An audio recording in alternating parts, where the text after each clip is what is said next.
तो एक्सरसाइज 2.2 के first question में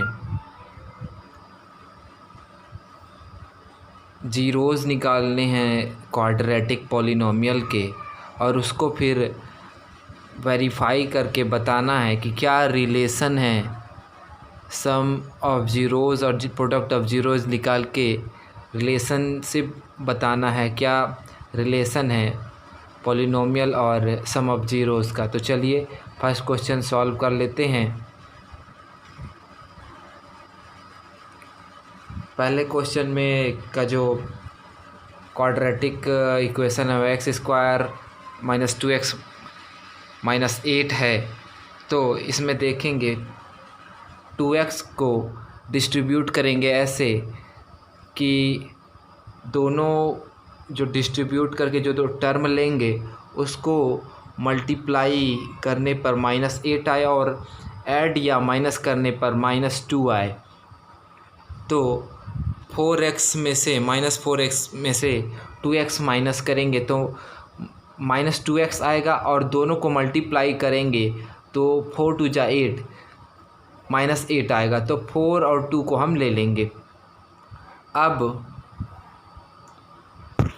अब ये दोनों टर्म में से और ये दोनों टर्म में से कुछ कॉमन लेंगे। तो दोनों एक्स स्क्वायर माइनस 4x में से x कॉमन है तो x कॉमन ले लिए। तो यहाँ पर पहले एक्स स्क्वायर में से x कॉमन लेंगे तो x बचेगा और 4x में से x कॉमन लेंगे तो -4 बचेगा। फिर 2x माइनस 8 में से 2 कॉमन लेंगे तो x बचेगा और 8 में 2 से डिवाइड करें तो 4 बचेगा। तो x -4 इसमें भी आ गया। तो ये दोनों ब्रैकेट में जो ये ब्रैकेट है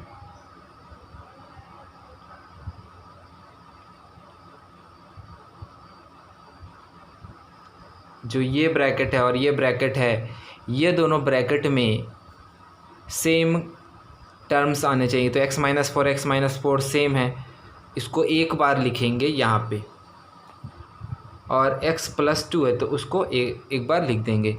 अब जब x -4 = 0 करेंगे और 4 उधर ट्रांसफ़र करेंगे तो x = 4 आ जाएगा, यानी पहला 0 जो हो गया 4 हो गया।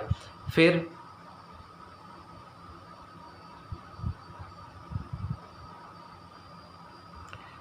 x + 2 = 0 करते हैं और 2 उधर ट्रांसफ़र करते हैं तो -2 आ गया।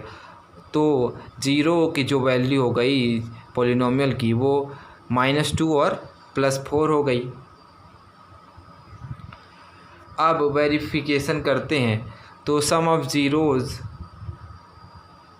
का formula coefficient of x minus coefficient of x और अपान कोएफिशिएंट ऑफ x स्क्वायर। तो सम ऑफ ज़ीरो क्या आया था, -2 और 4 आया था यहाँ पर देखिए। तो दोनों को ऐड कर देते हैं और कोएफिशिएंट ऑफ x यानी x का कोएफिशिएंट यहाँ क्या है -2 है तो -2 ऊपर लिख दिए और कोएफिशिएंट ऑफ x स्क्वायर का कोएफिशिएंट क्या था, 1 था। अब ये दोनों का सिंप्लीफाई करेंगे तो -2 में से 4 में से -2 को माइनस करेंगे तो 2 आएगा और ये वाले में माइनस ब्रैकेट में है और एक माइनस बाहर तो माइनस माइनस मल्टीप्लाई होता है तो +2 होगा। +2 में 1 से डिवाइड करेंगे तो 2 ही आएगा।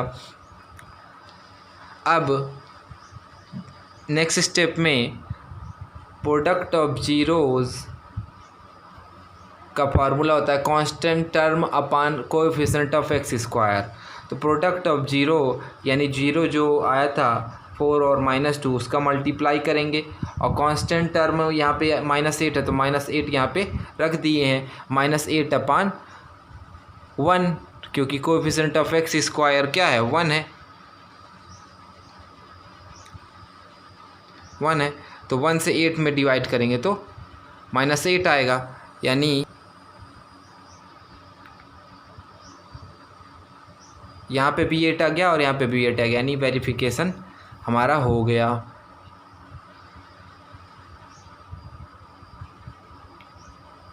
दूसरे क्वेश्चन में फॉर s² -4s + 1 में भी सेम चीज़ करना है। तो 4s को ऐसे डिस्ट्रीब्यूट करेंगे कि ऐड करने पर -4 आए और मल्टीप्लाई करने पर इसका मल्टीप्लाई करते हैं तो 4s² आता है। तो -4s को ऐसे डिस्ट्रीब्यूट करेंगे तो 2s लेते हैं तो ऐड करने पे -4s आता है और दोनों को मल्टीप्लाई करते हैं 2s को तो 4s² आता है। तो 2s हम ले लेंगे। चलिए 2s हम 4s की जगह पे रख दिए हैं। अब ये दोनों टर्म में से कुछ कॉमन होगा तो पहले 4s² और -2s में से 2s कॉमन ले लिए तो ब्रैकेट में बचा 2s - 1 और -2s + 1 में कुछ कॉमन नहीं है तो 1 कॉमन सब में रहता है तो 1 कॉमन यहाँ पे ले लिए, बचा 2s - 1। 2s - 1 दोनों ब्रैकेट में है तो उसको एक बार लिख दिए हैं और ये 2s और ये 1 को मिला के कंबाइन करके लिख दिए हैं। अब जब 2s - 1 = 0 करेंगे तो s = 1 उधर ट्रांसफ़र होगा तो प्लस हो जाएगा और फिर 2 × में है तो अपान में 2 हो जाएगा तो s = 1/2 आएगा। यानी इसका भी s = 1/2 आएगा, इसका भी s = 1/2 आएगा। अब वेरिफिकेशन कर लेते हैं सेम वैल्यू लग सम ऑफ 0 को ऐड कर दिए और कोफिशिएंट ऑफ x s था -4 और कोफिशिएंट ऑफ s² था 4 तो 4 से 4 में डिवाइड करेंगे तो 1 आएगा और 1/2 तो 2 एलसीएम ले लेंगे तो 2 आएगा और ऊपर 1 तो जैसे आपने 5th क्लास में पढ़ा होगा कि रैशनल नंबर को कैसे ऐड करते हैं तो एलसीएम लेके ऐड करते हैं तो वही चीज़ किया गया है यहाँ पे। तो दोनों लेफ्ट हैंड राइट हैंड को सॉल्व करने के 1 = 1 आता है तो यहाँ पे वेरिफिकेशन सही हो गया।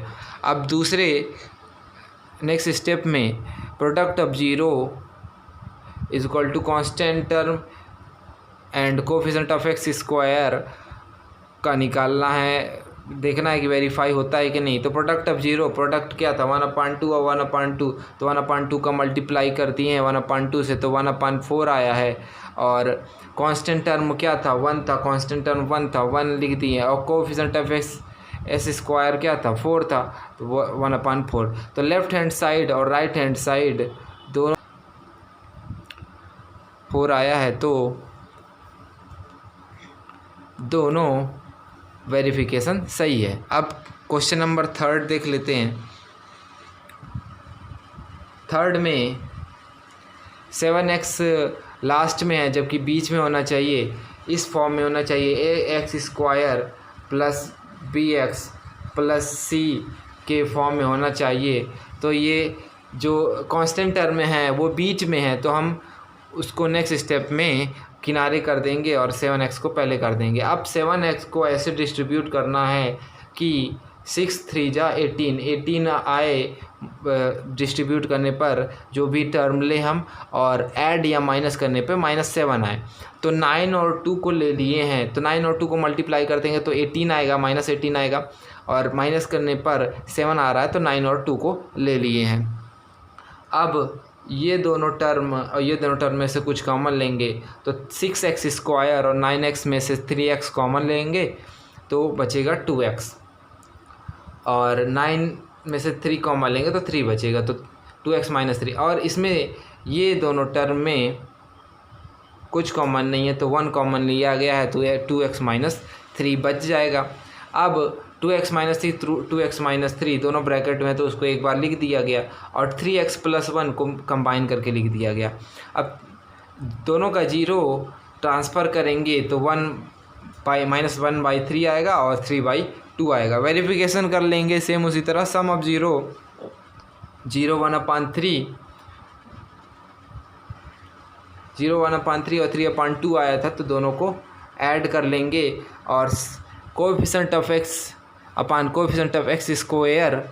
रख लेंगे तो कोफिशिएंट ऑफ x था -7 और माइनस पहले से है एक फार्मूला का और कोफिशिएंट ऑफ x² 6 है, कोफिशिएंट x² 6 है तो 6 से 7 में डिवाइड हो 7/6 तो दोनों लेफ्ट हैंड राइट और राइट हैंड साइड को सॉल्व करने पर 7/6 और 7/6 आता है, तो वेरिफिकेशन हो गया।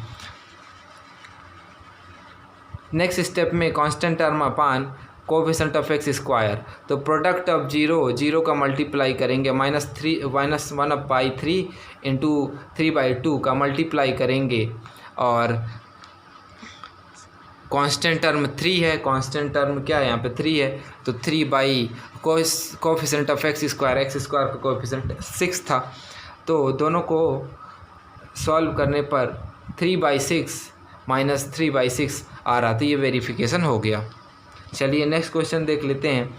फोर्थ क्वेश्चन में बहुत ज़्यादा कुछ नहीं है, तो दोनों में कांस्टेंट टर्म नहीं है, लेकिन यू स्क्वायर का कोएफिशिएंट है और यू का कोएफिशिएंट है, तो दोनों में 4u कॉमन ले लेंगे। तो 4u कॉमन ले लेंगे तो 4u स्क्वायर में से अगर 4u कॉमन ले लेते हैं तो काटने पर एक u बच जाएगा, और 8u में से 4u कॉमन लेंगे तो 2 बच जाएगा।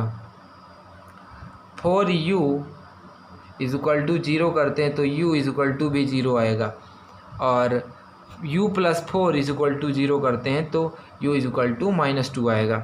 सम ऑफ जीरोज़ निकाल लेते हैं, तो सम ऑफ जीरोज़ ये हो गया, और कोएफिशिएंट ऑफ u क्या था 8 था, कोएफिशिएंट ऑफ u स्क्वायर क्या था 4 था, तो 4 से डिवाइड कर दिए तो 2 आ जाएगा, 4 2 जा 8।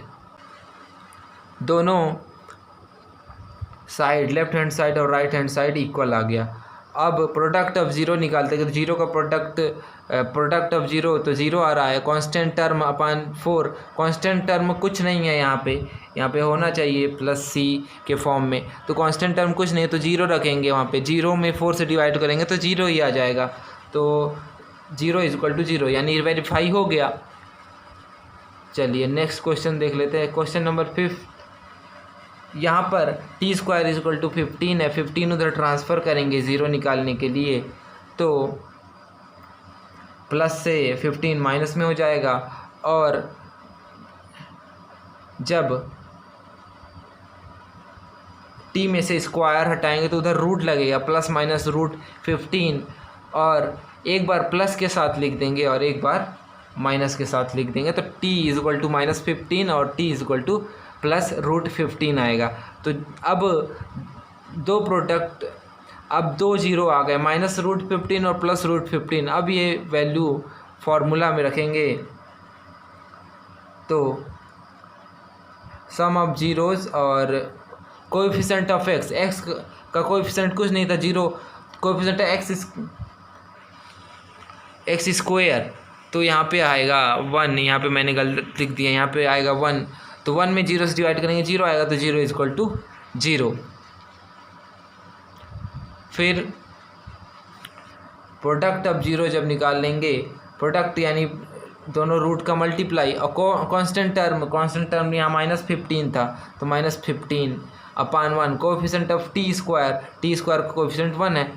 अब दोनों को मल्टीप्लाई करेंगे तो रूट मल्टीप्लाई होता है, √15 इंटू √15 मल्टीप्लाई होता है, तो √15 इंटू 15 हो जाएगा। अब दोनों पेयर बन गए तो रूट के बाहर आ जाएगा, तो 15 जो है इसका √15 इंटू √15 की वैल्यू 15 होती है, और 15 में यहाँ पे 1 से डिवाइड करेंगे तो 15 आएगा। तो दोनों लेफ्ट हैंड साइड और राइट हैंड साइड में 15 इंटू इज इक्वल टू 15 आ गया, तो ये भी वेरीफाई हो गया।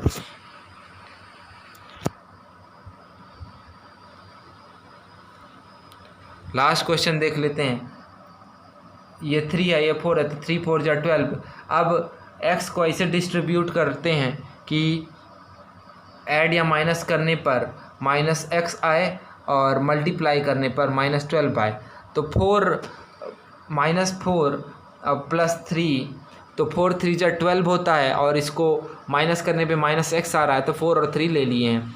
अब पहले के 2 टर्म में से और लास्ट के 2 टर्म में से कुछ कॉमन लेंगे, तो इसमें फर्स्ट वाले टर्म में x कॉमन है, तो 3x - 4 बचा, और इसमें कुछ कॉमन नहीं है तो यहाँ पे 1 कॉमन ले लिया गया है। x +1 को मिला के लिख दिया गया और 3x - 4 दोनों ब्रैकेट में हैं तो उसको एक बार लिख देंगे। -1 उधर ट्रांसफ़र होगा तो +1 उधर ट्रांसफ़र होगा तो -1 आएगा और 3x - 4 उधर ट्रांसफ़र होगा तो उधर जाके 4/3 बनेगा। वेरिफिकेशन कर लेते हैं सेम इसी तरह, सम ऑफ 0 निकाल लेंगे और कोएफिशिएंट ऑफ x लिखेंगे। तो कोएफिशिएंट ऑफ x यहाँ पे क्या है, -1 है। कोएफिशिएंट ऑफ x क्या है, -1 है और कोएफिशिएंट ऑफ x² तो यहाँ पे 3 है, -1/3। और ये वाला माइनस जो है पहले से क्वेश्चन में का है तो माइनस माइनस मल्टीप्लाई होगा तो 1, तो 1/3। अब इसको सॉल्व कर लेते हैं तो left hand side right hand side 1/3 आएगा तो वेरीफाई यहाँ पे हो गया। अब दूसरे नेक्स्ट स्टेप में प्रोडक्ट अब 0 निकालेंगे तो 4/3 और दूसरा प्रोडक्ट -1 था तो -1 का मल्टीप्लाई।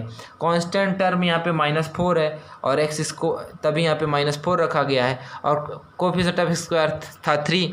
अब 4/3 और -1 का मल्टीप्लाई करेंगे तो 4/3 आएगा। अब 4/3 इधर है तो -4/3 = -4/3 इक्वल हो गया। Left hand side right hand side same value आ गई तो यहाँ पे वेरिफिकेशन हो गया।